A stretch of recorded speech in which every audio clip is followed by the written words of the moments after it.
Who is Elliot, aka Israelite? Okay, so I was born and brought up in northwest London, Stanmore, Harrow kind of area, and Jewish background, descent, and brought up by a loving family. Parents are absolutely amazing, love them to bits. I have a younger brother as well, and yeah, man, we had a nice upbringing. You know, it was full of love and just perfect. You know, Yeah. and I ended up falling in love with music at a young age. You know, I always just thought to myself, do you know what? Music. I could just feel it running through my veins, and there were certain songs that I'd hear, it would just make my hairs sort of stand up on end, and my ears pricking up like, oh wow, Yeah. you know what I mean? But it's very diverse in the sound. Like anything that sounded good, I liked. So when I went to school, and like, you know, people were listening to rap songs and stuff like that, which I was into as well, I come across like old stuff. Do you know what I mean? Like Buddy Holly and do you know what I mean? Like just mad stuff, or like stuff that my parents used to listen to, like Motown stuff, like the Temptations, Four Tops, Marvin Gaye, stuff like that. And just I take it into school. Do you know what I mean? And people would laugh. They'd laugh. They'd be like, "Oh, you get," you know what I mean? But as you get older, you kind of realise, like, you know, music is an art, and every bit of music might not be to your taste or to your ears, you know? But you have to, it's like going to a gallery. Like, you wouldn't go to a gallery and just go, nah, that's great. You're gonna look at it and go, okay, it's not my cup of tea, but I'm gonna accept and I'm gonna listen, I'm gonna enjoy, and I'm gonna take in the art that this person has put out there, because it's an art, you know? And yeah, man, I like all sorts of music, and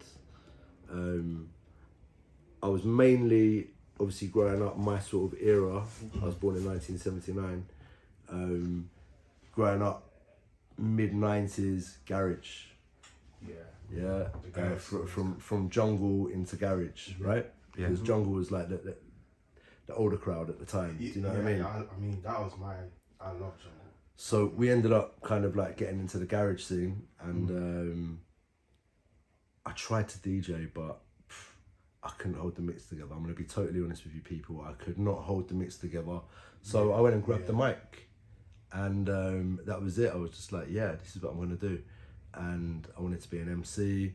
I started to listen to a load of pirate radio stations and stuff like that.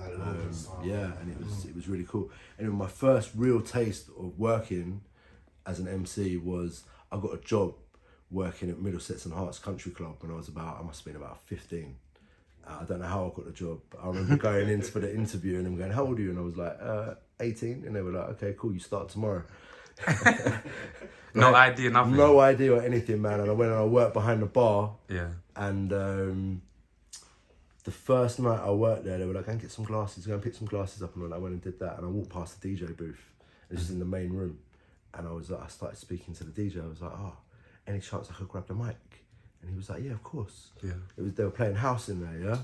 And he was like, what's your name? I was like, oh, I haven't really got an MC name, do you know what I mean? I've just my name's Elliot, do you know what I mean? I haven't really thought of a name yet. And he was like, all right, cool, here's the mic. And I was like, what's your name? And he went, Pete Tong. And I went, all right, wicked. So I ended up doing this set for Pete Tong. It must have been 95, 96, Middlesex and Hearts Country Club. And it was mad. That was my first experience in front of people where I was like, I want to do this, do you know what I mean? And then I got moved into the back room to work in the back room one night on the bar. And in the back room, they were playing this music, right? And it pricked my ears up, man. I was just like, whoa, what is this? Different type of Different, a little bit darker, a little bit more skippy, do you know what I mean? And I was like, what is this? Yo, bro, what is this? It's garage, man. I was like, garage, okay. Yeah. All right. And then like, I started to work in that room, touching the mic in that room like every weekend. And you had people like Martin Lana in there, Scott Garcia, Mike Ruff, Cut Lloyd, loads of them, do you know what I mean? Yeah. That was my first real experience of doing that. And then when I left school, I ended up getting into television. I worked as a studio runner and also as like a camera assistant. I I worked on the two first series of, I worked on the 2 London episodes of Friends. That was the first thing I ever worked on as a studio runner. But I did loads of stuff at that studio. I actually worked at a studio in Wembley, Fountain Television. And we worked on Talking Telephone Numbers, Who Wants to Be a Millionaire, Ready Steady Cook, Food and Drink, Smith and Jones Show. Classic. All these, Classic Yeah, like programs. big shows. especially Who Wants to Be a Millionaire, man. Oh yeah, it was mad. We did the first 3 series of it before it moved to Elstree. Oh, okay. Yeah. So we did the first 3 series, and I like it was mad. And I was like 16, running around looking after all these stars, putting flowers in their room, getting them cigars, getting them drinks, whatever they needed. I went to get it for them. So that was pretty cool. And then when I left there, I got into cameras and I worked at TGIs. I worked at TFI Friday with Chris Evans. So that was every Thursday and Friday. Went out live.